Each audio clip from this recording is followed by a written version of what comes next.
Давным-давно у каменной сухой скалы стояла одинокая белая юрта, где жили старик со старухой и их дочь Айсалтын. Старик занимался охотой, собирал хворост.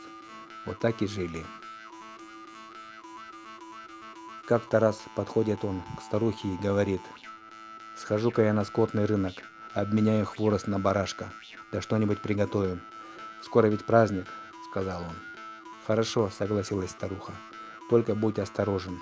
Дорога ведь проходит через горный лес, а там всякие шляются». «К вечеру буду», — сказал старик и пустился в путь. Но в этот день он так и не появился.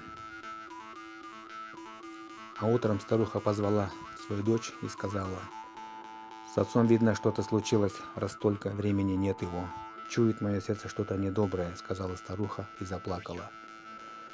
«Не плачьте, апа, я пойду на его поиски и обязательно найду его. Лучше благословите меня», — сказала Айсалтын. «Береги себя, доченька. Если с тобой что-нибудь случится, я этого не переживу». Взяла Айсалтын стрелы и лук и отправилась в путь. Несколько дней была в дороге. И как-то раз повстречала одну маленькую девочку в глухом лесу. «Как тебя зовут? И что ты так делаешь поздно одна в этом лесу?» — спросила ее Айсалтын. «Меня зовут Нуркыз, я сирота. Моих родителей сожрал двухголовый людоед, а я успела спрятаться. Вот теперь скитаюсь по этим сухим каменным скалам, перебиваюсь чем могу», — сказала Нуркыз и заплакала. «Не плачь», — обняла ее Айсалтын. «Теперь ты не одна, будешь мне младшей сестренкой. А вы, наверное, ищете своего отца.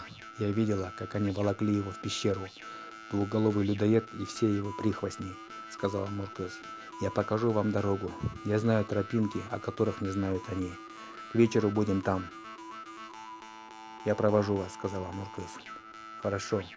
И оба пустились в дорогу через ущелья и перевалы, по тропинке, о которой знала только Нуркыз. В конце концов добрались до владений двухголового людоеда и повстречали горную рыжую бестию, которая играла на флейте.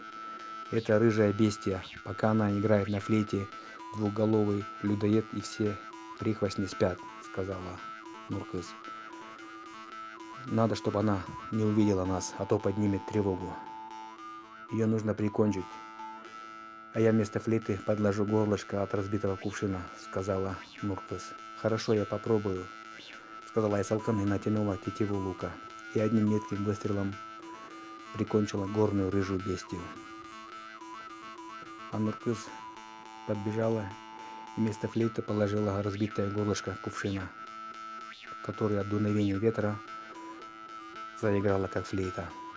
Двухголовый людоед и все его прихвостни в юрте с забором с человеческими костями ничего не почувствовали. У этого людоеда на голове 2 тюбетейки, в одном из них его смерть, в правом. Я следила за ним, он каждый раз всех меняет, чтобы заметить следы. «Надо сбить с головы эту тюбетейку», — сказала Нуркыз. «Хорошо, я попробую», — сказала Айсалтын и натянула тетиву лука, и метким выстрелом сбила. Людоед и вся чернь с юртой и с черепами сразу провалились в ад, под землю. Пошли они в пещеру и нашли отца. «Доченька моя», — сказал отец и обнял ее. «А это что за чудное создание?» — спросил у Айсалтын. «Это Нуркыз, она сирота, она помогла найти вас», — сказала Айсалтын. «Подойди ко мне», — сказал отец. «Теперь ты не сирота, теперь ты моя младшая дочь». Обнялись они, и все втроем вернулись в юрту и зажили мирной, прекрасной жизнью.